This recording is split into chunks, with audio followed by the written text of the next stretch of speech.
हरे कृष्णा. आज आपण आलेलो आहोत वज्रेश्वरी योगिनी देवी मंदिरामध्ये, जे स्थित आहे भिवंडीमध्ये. पौराणिक कथांनुसार त्रेतायुगात महर्षी भारद्वाज यांनी मथुरा, माया, काशी, कांची, अवंतिका इत्यादी पवित्र स्थळांची यात्रा पूर्ण केली होती.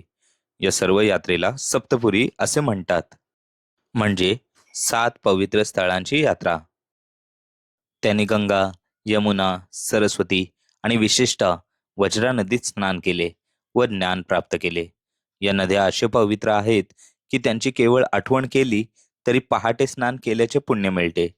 त्यांनी 12 ज्योतिर्लिंगांचे दर्शन घेतले, तसेच 4 धाम आणि त्रिस्थळी यात्रा पूर्ण केली. त्यांनी तपश्चर्या केली, दानधर्म केला आणि हवन केले. तरीही महर्षी भारद्वाज यांना मनशांती लाभली नाही.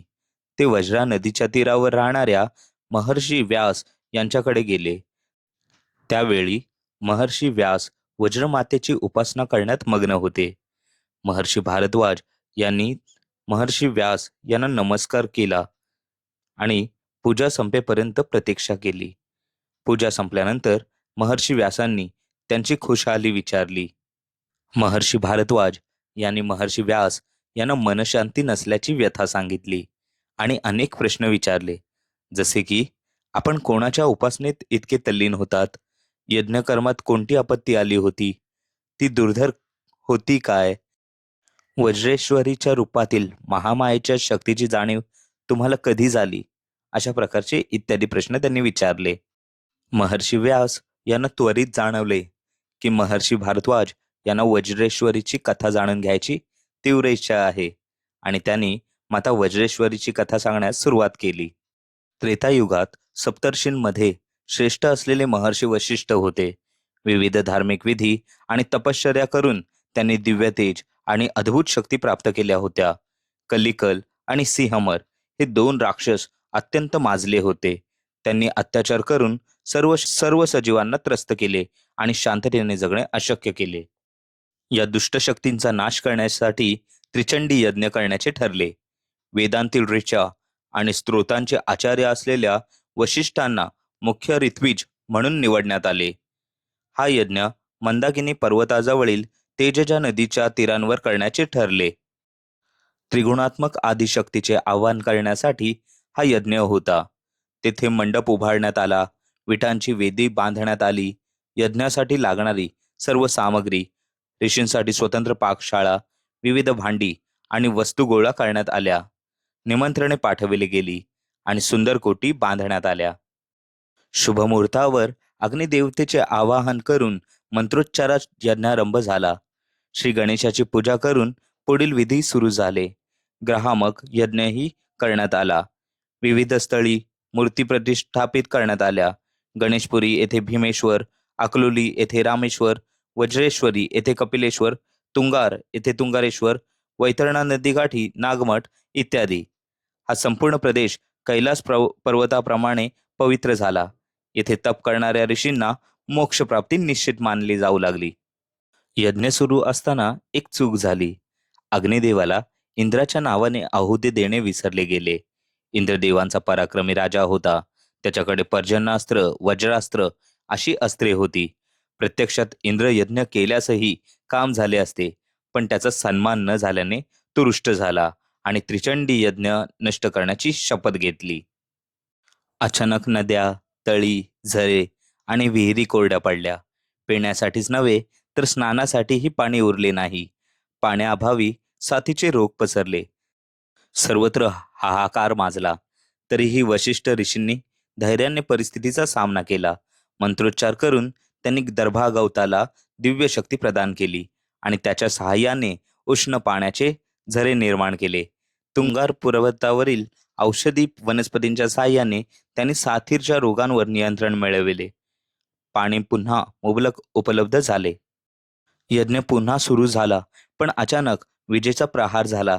इंद्राने वज्र प्रक्षेपित केले होते. सर्वत्र भीती पसरली.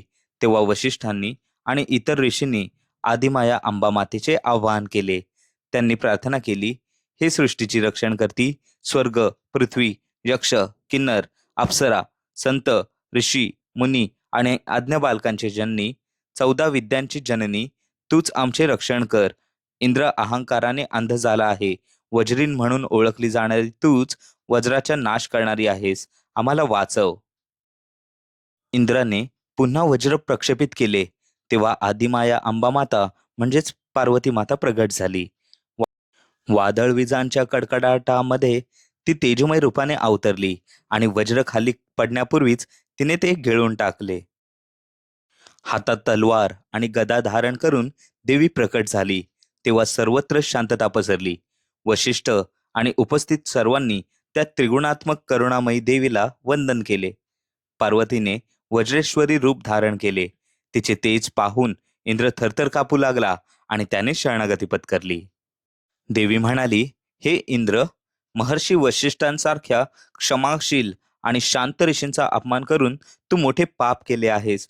लोकांना कलिकल आणि सिंहमर या राक्षसांपासून मुक्त करण्यासाठी चाललेल्या या यज्ञात विघ्न आणणे हा तुझा अहंकार आहे.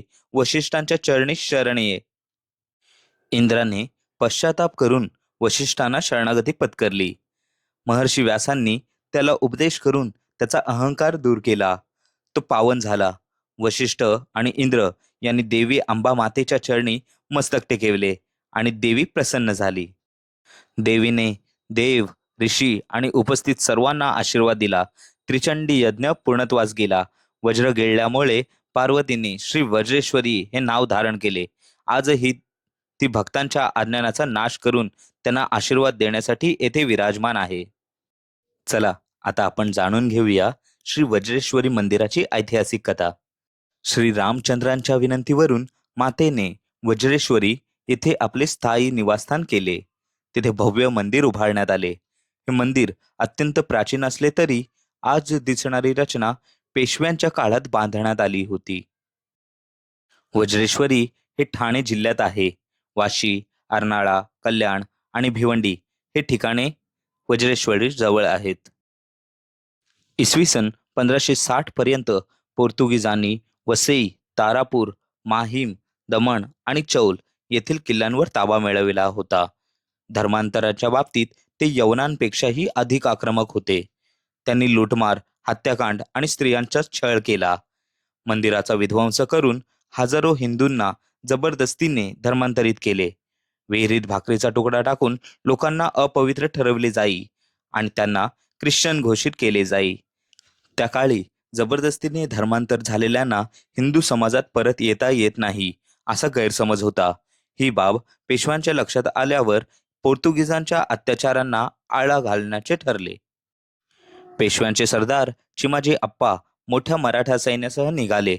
पुणे ते वसई मार्ग, ठाणे, भिवंडी आणि वडवली म्हणजेच वज्रेश्वरी मार्गे जात असे. वडवली हे तानसा म्हणजेच तेजजा नदीकाठी आणि डोंगर पायथ्याशी वसलेले होते.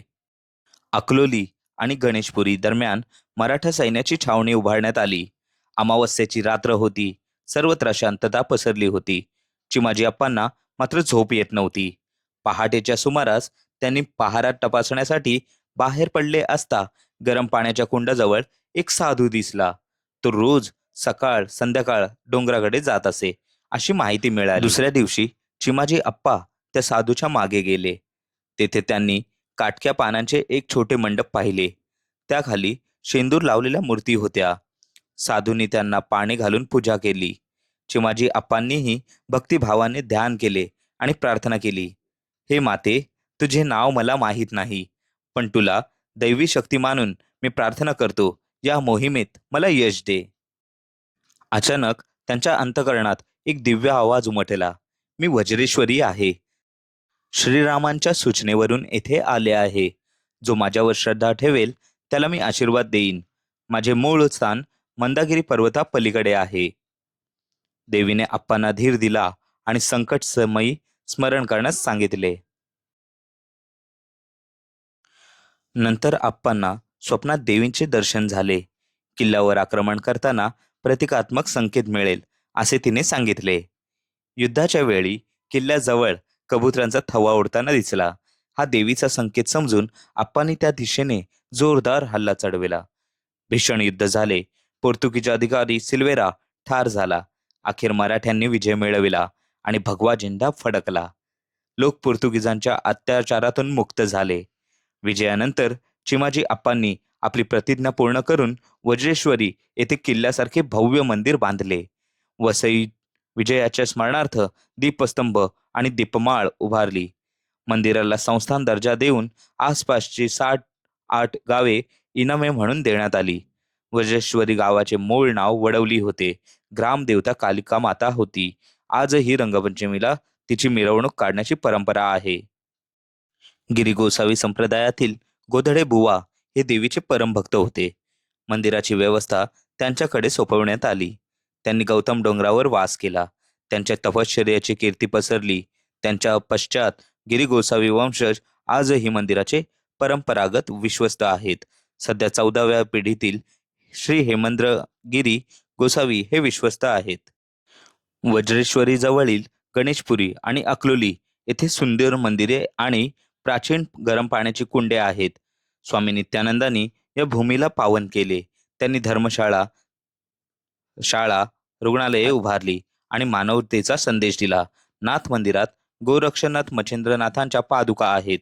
वज्रेश्वरी येथील गरम पाण्याचे झरे पौराणिक तसेच वैज्ञानिक दृष्ट्याही महत्त्वाचे आहेत. वशिष्ठांनी औषधी वनस्पतींच्या साहाय्याने रोगांवर उपाय केले.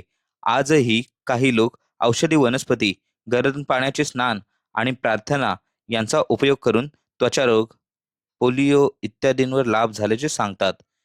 आजचा व्लॉग मी इथेच संपत आहे. जर तुम्हाला हा व्हिडिओ आवडला असेल तर लाईक करा, कमेंट करा आणि सबस्क्राईब करा माझ्या यूट्यूब चॅनलला. भेटूया आपण पुढच्या व्लॉगमध्ये. हरे कृष्णा.